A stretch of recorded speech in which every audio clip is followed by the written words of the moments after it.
భారత్ మాతా key ఇంకా గట్టి ఒక్కసారి భారత్ మాతా కీ. ఈనాటి కార్యక్రమానికి వేదిక మీద ఉన్న జిల్లా విద్యాశాఖాధికారి శ్రీ దుర్గా ప్రసాద్ గారికి, ఎంఈఓ రామారావు గారికి, స్థానిక కార్పొరేటర్ సోదరిమణి శ్రీమతి బంటు వైష్ణవి రాము గారికి,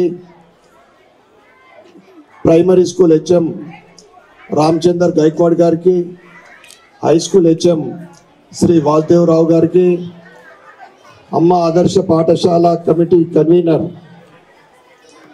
వేదిక మీద బీజేపీ జిల్లా ఉపాధ్యక్షుడు నాగోల్ లక్ష్మణ్ గారికి, టీపీటీఎఫ్ ప్రెసిడెంట్ సురేష్ గారికి, మరియు వేదిక ముందున్న పెద్దలు, వేదిక ముందున్న స్థానిక డివిజన్ ప్రజలకు, బీజేపీ నాయకులకు, కార్యకర్తలకు, మరియు శంకర్ భవన్ స్కూల్ ప్రైమరీ మరియు హై స్కూల్ స్టాఫ్కు, అటెండర్ నుంచి స్టాఫ్ వరకు అందరికీ కూడా నా యొక్క నమస్కారాలు. ముఖ్యంగా పిల్లలకు, వారి చిరంజీవులందరికీ కూడా నా యొక్క ఆశీర్వాదాలు. మా ట్రస్ట్ ద్వారా ఈరోజు నిజామాబాద్ నగరంలో ఉన్న ప్రైమరీ స్కూళ్ళు, గవర్నమెంట్ ప్రైమరీ స్కూల్లో ప్రతి ఒక్కరికి కూడా 3 నోట్బుక్స్ ఇవ్వాలని ఒక సంకల్పం. అవి 4,000 కావచ్చు, 5,000 కావచ్చు. డిఓ గారు నాకు రిపోర్ట్ ఇవ్వడం జరిగింది. ప్రతి ఒక్కరు కూడా, ఎందుకంటే ప్రభుత్వం నుండి హై స్కూల్ స్టూడెంట్స్కు నోట్స్ బుక్తో పాటు టెక్స్ట్ బుక్లతో పాటు నోట్ బుక్స్ వస్తాయి. ప్రైమరీ స్కూల్ వాళ్ళకు ఓన్లీ టెక్స్ట్ బుక్స్ వస్తాయి. అందుకే నోట్ బుక్స్ ఇవ్వాలని ఒక సంకల్పం. ఈ కార్యక్రమానికి సహకరిస్తున్న ప్రతి ఒక్కరికి కూడా నా ప్రత్యేకమైన ధన్యవాదాలు. ముఖ్యంగా పిల్లలు, ఇక్కడ చిన్న పిల్లల నుండి 7వ తరగతి వరకు పిల్లలు ఉన్నారు. మీరు ఎప్పుడు కూడా ప్రభుత్వ పాఠశాలలో చదువుకుంటున్నామని ఎక్కడ కూడా మీరు అయ్యో నేను ప్రైవేట్ స్కూల్లో లేను అనే ఎవ్వరు కూడా బాధపడద్దు. ఎందుకంటే హెడ్ మాస్టర్ గారు చెప్పినట్లు ఇక్కడున్న డిఓ కానీ మరి హెడ్ మాస్టర్ కానీ మేము కూడా ప్రభుత్వ పాఠశాల చదువుకొనే ఈ ఉన్నత స్థితికి రావడం జరిగిందని చెప్పడం జరిగింది. మీ అందరికీ ఒకటి అడుగుతా నేను, మన దేశ ప్రధాని ఎవరు? దేశ ప్రధాని పేరు నరేంద్ర మోడీ గారు కూడా ప్రభుత్వ పాఠశాలనే చదువుకున్నాడు. ఈరోజు సత్యనాదెండ్ల కూడా ప్రభుత్వ పాఠశాలలో చదువుకొనే ఇవాళ ప్రపంచంలో గుర్తింపు పొందిన నాదెండ్ల గూగుల్ అంటే అందరికి తెలుసు. ఆయన కూడా ప్రభుత్వ పాఠశాలలో చదివిండు.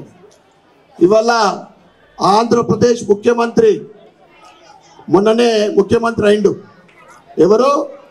చంద్రబాబు నాయుడు గారు కూడా హై స్కూల్లోనే చదివిండు. అంటే ప్రైమరీ గవర్నమెంట్ స్కూల్లోనే చదవడం జరిగింది. అంటే చదువుకు లిమిటేషన్స్ లేవు.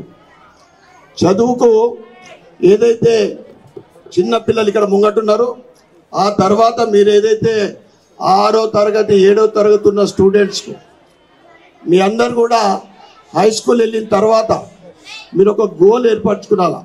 భవిష్యత్తులో నేను డాక్టర్ కావాలా, లేకుంటే ఐఏఎస్ కావాలా, ఇంజనీర్ కావాలా, ఏదైతే మీరు గోల్ పెట్టుకొని చదివి తప్పకుండా మీ తల్లిదండ్రులకు మంచి పేరు తేవాలని నేను కోరుకుంటా ఉన్నా. చదువుకుంటే ఈ ప్రపంచంలో అన్నీ దొంగలించబడతాయి, డబ్బు దొంగలించబడుతుంది, ఆస్తులు దొంగలించబడతాయి, కానీ చదువు మాత్రం ఎవరు దొంగతనం చేయలేరు. మనం కష్టపడి చదివితే చదువుని ఎవ్వరు దొంగతనం చేయలేరు. మన భవిష్యత్తు ఏదైతే మనం అనుకున్నామో అది సాధించాలంటే తప్పకుండా చదువు అవసరము. కనుక మీరందరూ కూడా శ్రద్ధతోటి చదువుకొని మీ గోల్ ఏదైతే ఉందో మీరు ఏం కలదలుచుకున్నారో డాక్టరా, కలెక్టరా, ఇంజనీరా, దానికి మీరందరూ కష్టపడి ప్రభుత్వ పాఠశాలలో ఇంతకుముందు చెప్పినట్లు గొప్ప గొప్ప వ్యక్తులు ప్రపంచంలో ప్రభుత్వ పాఠశాలలో చదువుకొనే పైకొచ్చారు. కనుక మీరు ఆ స్థాయికి ఎదగాలని, మీ కుటుంబ సభ్యులకు, తల్లిదండ్రులకు మంచి పేరు తేవాలని నేను మీ అందరినీ కోరుకుంటూ, ఏదైతే నాకు ఈ అవకాశం ఇచ్చిందో భగవంతుడు, చిన్నారులకు పుస్తక పంపిణీ నేను నా అదృష్టంగా భావిస్తూ ఉన్నా. ఎందుకంటే గత 25 సంవత్సరాల నుండి మా ట్రస్ట్ ద్వారా తల్లిదండ్రులు ధన్పాల్ లక్ష్మీబాయి విఠల్ గుప్తా చారిటబుల్ ట్రస్ట్ ద్వారా 25 సంవత్సరాల నుండి ఇందూరు నగర ప్రజలకు సేవ చేయడం అనేది మా కుటుంబ సభ్యులు చేసుకున్న పూర్వజన్మ స్ఫూర్తం అని నేను భావిస్తూ ఉంటాను.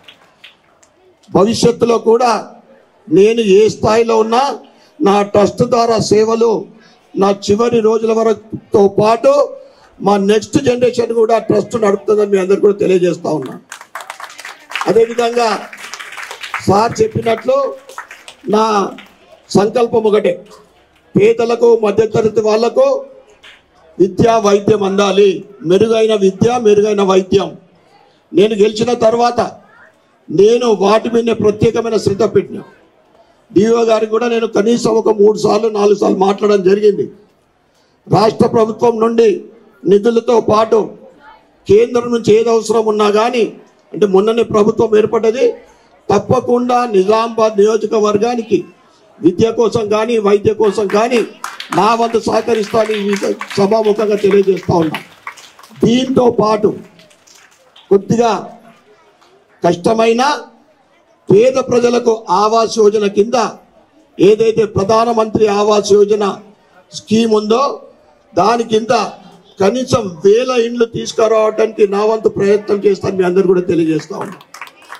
ఉన్న వాళ్ళు ఎట్లన్నా బతుకుతారు, పేదలు వాళ్ళు ఒక స్థాయికి ఎదగాల, వాళ్ళ ఆర్థికంగా కొద్దిగా సెటిల్ కావాలా. కనుక తప్పకుండా నా వంతు ఇందూరు నగర ప్రజలకు